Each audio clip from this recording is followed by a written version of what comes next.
महत्वाची आपण बातमी बघूया। ही बीड मधून ब्रेकिंग न्यूज येते। सतीश भोसले उर्फ खोक्या यांनी अटकपूर्व जामिनासाठी अर्ज केलेला आहे। बीडच्या जिल्हा आणि सत्र न्यायालयामध्ये जामिनाकरता अर्ज करण्यात आलेला आहे। आज तो शरण येईल अशी बातमी आपल्यापर्यंत पोहोचत होती। ॲडव्होकेट शशिकांत सावंत यांच्या मार्फत जामिनाकरता अर्ज करण्यात आलेला आहे आणि न्यायालयात धाव घेण्यात आलेली आहे। सतीश कडून दाखल केलेल्या जामीन अर्जाकरता उद्या पहिली सुनावणी होणार आहे। ढाकणे कुटुंबाला मारहाण प्रकरणामध्ये अटकपूर्व जामिनासाठी अर्ज केलेला आहे सतीश भोसले याने। सतीश भोसले हा तोच ज्याचं नाव खोक्या म्हणून सुद्धा प्रसिद्ध आहे। 2-4 व्हिडिओ मागच्या काही आठवड्यामध्ये त्याचे समोर आलेले आहेत।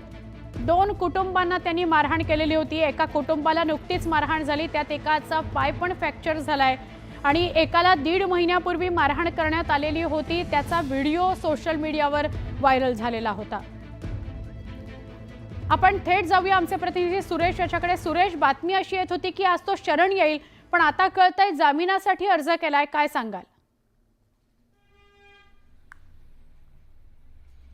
सतीश भोसले याची गाडी पोलिसांनी जप्त केली, तर वन विभाग त्याच्या घरावरती देखील कारवाई करणार आहे। त्या अनुषंगाने असं वाटत होतं की सतीश भोसले हा शरण येईल, मात्र सतीश भोसले यानं बीड जिल्हा सत्र न्यायालयामध्ये जामिनासाठी अर्ज केला आहे आणि ज्यांच्या मार्फत हा अर्ज केला आहे वकील माझ्यासोबत आहेत।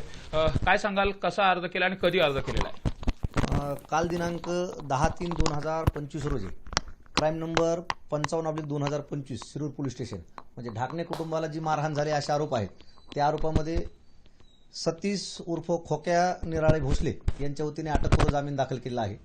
त्याला क्रिमिनल बिल ॲप्लिकेशन नंबर 235/2025 असा त्याला बिल ॲप्लिकेशन नंबर पडलेला आहे आणि उद्याच्याला म्हणजे दिनांक 12/3/2025 रोजी पहिली सुनावणीसाठी तारीख त्यात निश्चित करण्यात आलेली आहे। अशा पद्धतीने बेल केल्यानंतर बेल मिळू शकते का? आणि अटकपूर्व जामिनासाठी ज्या पद्धतीने 2 गुन्हे दाखल आहेत, वेगवेगळे गुन्हे दाखल आहेत, त्यामध्ये अटक करणं हे प्रोव्हिजन असतं का अटकपूर्व जामीन पण मिळू शकतो?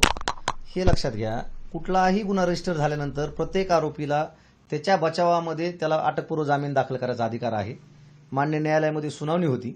सुनावणी दरम्यान आरोपीचा रोल आहे का नाही, त्याच्याकडनं काही रिकव्हरी आहे का नाही, प्रथमदर्शनी त्याच्या विरोधात गुन्हा सिद्ध होतो का नाही हे मान्य न्यायालय पाहतं, त्यानंतर अटकपूर्व जामीन द्यायची का नाही हे कोर्ट ठरवतं।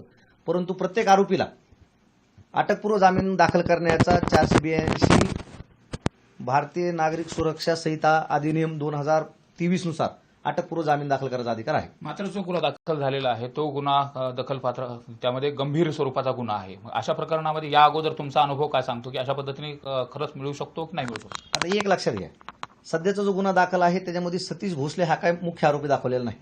सतीश भोसलेच्या अगोदर 2-4 आरोपी जे वेगळे आहेत, म्हणजे ॲज पर FIR जे काही अलिगेशन करण्यात आलेले आहेत त्यामध्ये काही सतीश भोसले प्रमुख आरोपी नाही। सतीश भोसलेवर जे काही आरोप दाखल केले आहेत at the time of incident Satish Bhosale हा घटनास्थळावर नाही, अशा प्रकारचे डॉक्युमेंट्स आमच्याकडे उपलब्ध आहेत।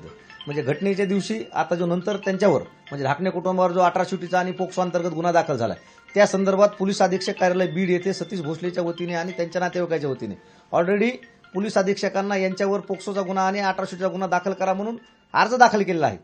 त्यानंतर त्यांच्या गाव लेवलला आपापसात तडजोड झाल्या आणि त्या तडजोडी अंती दोघांनी एकामेकावर गुन्हा दाखल करायचा नाही असं ठरलं होतं। बरोबर आहे। वकील साहेबांनी ज्या पद्धतीने सांगितलं की नेमकं जामिनासाठी अर्ज करणं हा आरोपीचा अधिकार असतो, त्या पद्धतीने जामिनासाठी अर्ज केलेला आहे। मात्र त्या घटनास्थळावरती सतीश भोसले उर्फ खोक्या नव्हता असे पुरावे देखील वकिलांकडे खोक्याने दिलेले आहेत। त्यामुळे नक्कीच या प्रकरणात अटक होते का शरण येतो हे देखील पाहणं महत्त्वाचं ठरेल।